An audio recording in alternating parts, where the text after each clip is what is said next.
Today's rant is brought to you by New Works Plumbing of Sacramento. Locally owned for over 20 years, New Works has a fix for you. For your plumbing needs and repairs, just go to newworksplumbing.com. That's NEWWRXplumbing.com. Well, the Sacramento Kings season is over, thank goodness. Last night in basically a game which was a scrimmage, they beat the Phoenix Suns for their 30th win of the season. That means you lost 52 games.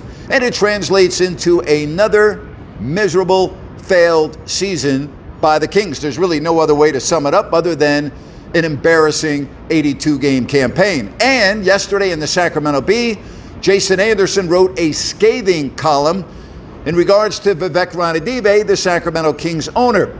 He had a couple of sources in his story, one in which described the work environment within the Kings organization as toxic, and then he borrowed a line from Rudy Gray saying that it is basketball hell. I concur with Anderson of the Bee.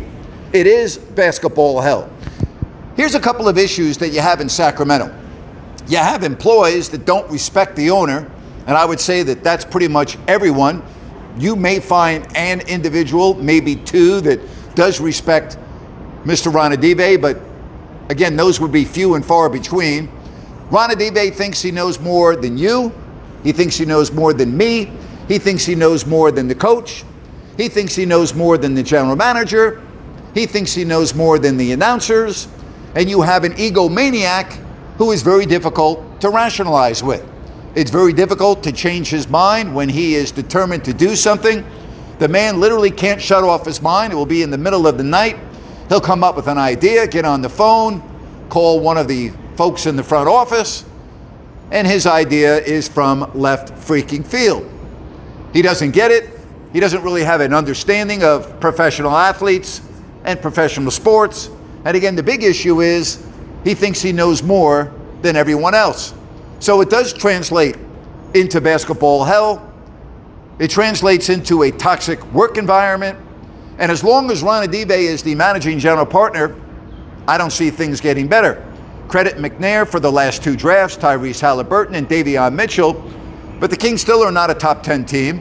They now have 2 years to try to entice Sabonis to stay, their very best player. Right now, if you're Sabonis, you got to be thinking, gee, what the hell am I doing here? I can't wait to get out of Sacramento. 2 years is a long time in professional sports, but we've been waiting since 2006 to see the Kings back into the playoffs, and we're entering in a couple of months the beginning of the 22-23 season. It is basketball hell. It is a toxic work environment. Quite frankly, I don't see things getting better anytime soon. Not as long as Ranadive is in the chair as managing general partner. Hey, don't forget to join me later today, 3 o'clock Pacific. I will be live on Listen Up. Hey, I really appreciate you checking me out here on Grant's Rant. If you like what I have to say, give me a thumbs up, leave me a comment. I'll get back to you. And as always, thank you so much for watching Grant's Rant.